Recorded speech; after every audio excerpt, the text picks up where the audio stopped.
I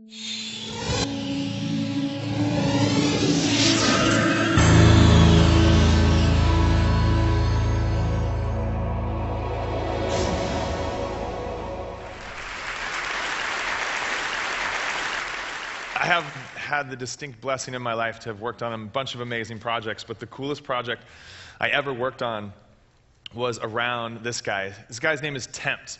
Tempt was one of the foremost graffiti artists in the 80s. And he came home from a run one day and said, "Dad, my legs are tingling." And that was the onset of ALS. So Tempt is now completely paralyzed. He only has use of his eyes. I was exposed to him and my company. I have a company that does design and animation, so obviously graffiti is definitely an intricate part of what we admire and respect in the art world. And so we decided that we were going to sponsor Tony and Tempt and his cause. So I went and met with his brother and father and said, "You know, we're going to give you this money. What are you going to do with it?" And his brother said, "I just want to be able to talk to Tony again. I just want to be able to communicate with him and him to be able to communicate with me." And I said, "Well, wait a second, isn't that..." I mean, I've seen Stephen Hawking. Don't all paralyzed people have that ability to communicate via these devices? And he said, "No, unless you're in the upper echelon and you've got really amazing insurance, you can't actually do that. That these devices aren't accessible to people." And I said, "Well, how do you actually communicate?" And he said, "We run it." Has everyone seen the movie The Diving Bell and the Butterfly? That's how they communicate. So run their finger along that. I said, that's archaic. How can that be? So I showed up with the desire to just write a check. And instead, I wrote a check that I had no freaking idea how I was going to cash. I committed to his brother and his father right then and there. I'm like, "All right, here's the deal. Tony's going to speak. We're going to get him a machine. And we're going to figure out a way for him to do his art again. Because it's a travesty that someone who still has all of that in them isn't able to communicate it." So I spoke at a conference a couple months after that. I met these guys called GRL, Graffiti Research Lab. And they have a technology that allows them to project the light on any surface and then with a laser pointer, draw on it, and it just registers the negative space. So they go around and do art installations like this.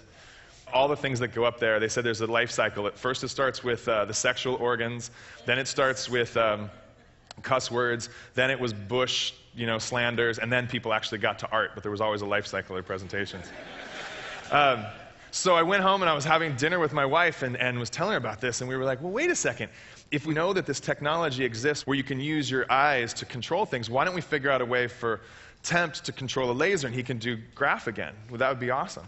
So that started the journey, and about 2 years later, or about a year later, after a bunch of organization and a bunch of kind of moving things around, we'd accomplished a couple things. One, we battered down the doors of the insurance companies, and we actually got Tempt a machine that let him communicate. A Stephen Hawking machine. Yeah. Which was awesome. And he is seriously one of the funny, I call him Yoda, because you talk to the guy, you get an email from him, and you're like, I'm not worthy. This guy is so amazing. The other thing we did is we flew 7 programmers from all over the world, literally every corner of the world, into our house. My wife and kids and I moved to our back garage, and these hackers and programmers and conspiracy theorists and anarchists took over our house. A lot of our friends thought we were absolutely stupid to do that, and that we were going to, come back and all the pictures on the wall would be removed and graph on the walls. But for over 2 weeks, we programmed, we went to the Venice boardwalk. My kids got involved. My dog got involved. And we created this. This is called the EyeWriter. And you can see the description. This is a cheap pair of sunglasses that we bought at the Venice Beach boardwalk. Some copper wire and some stuff from Home Depot and Radio Shack.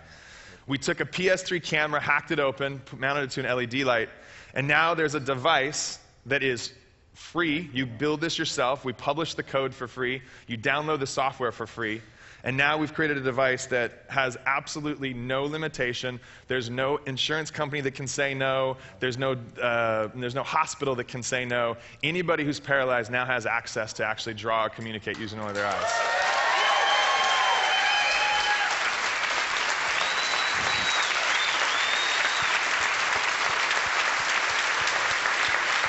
Thank you.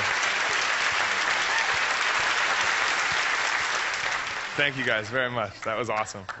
So at the end of the 2 weeks, we went back to Tempt's room. So I love this picture because this is someone else's room and that's his room. So there's all this hustle and bustle going on for the big unveiling. And after over a year of planning, 2 weeks of programming and carb fest and all-night sessions, Tony drew again for the first time in 7 years. And this is an amazing picture because this is his life support system, and he's looking over his life support system. We kicked his bed so that he could see out, and we set up a projector on a wall out in the parking lot outside of his hospital, and he drew again for the first time in front of his family and friends, and it's just like, you can only imagine what like the feeling in the parking lot was. The funny thing is we had to break into the parking lot too, so we totally felt like we were legit in the whole graph scene too. So at the end of this, he sent us an email, and this is what the email said. That was the first time I've drawn anything for 7 years. I feel like I'd been held underwater, and someone finally reached down and pulled my head up so I could breathe. Isn't that awesome? So that's kind of our battle cry. That's what keeps us going and keeps us developing. And we've got such a long way to go with this. This is an amazing device, but it's the equivalent of an Etch-a-Sketch, and someone who has that kind of artistic potential deserves so much more. So we're in the process of trying to figure out how to make it better, faster, stronger. Since that time, we've had all kinds of acknowledgement. We've won a bunch of awards. Remember, it's free. None of us are making any money on this thing. It's all coming out of our own pockets. So the awards were like, oh, this is fantastic. Armstrong Twittered about us. And then in December, Time Magazine honored us as one of the top 50 inventions of 2010, which is really cool. The coolest thing about this, and this is what's kind of completing the whole circle, is that in April of this year, at the Geffen MoCA in downtown Los Angeles, there's going to be an exhibition called Art of the Streets. And Art of the Streets is going to have pretty much the badasses of the street art scene. Banksy, Shepard Fairey, Cause, all of these guys will be there. Temp's going to be in the show, which is pretty awesome.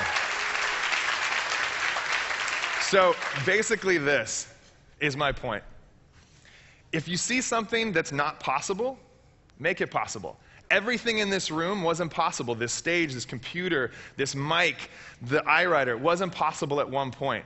Make it possible. Everyone in this room, I'm not a programmer, never done anything with ocular recognition technology, but I just recognized something and associated myself with amazing people so that we could make something happen. And this is the question I want everyone to ask yourself every single day when you come up with something that you feel that needs to be done.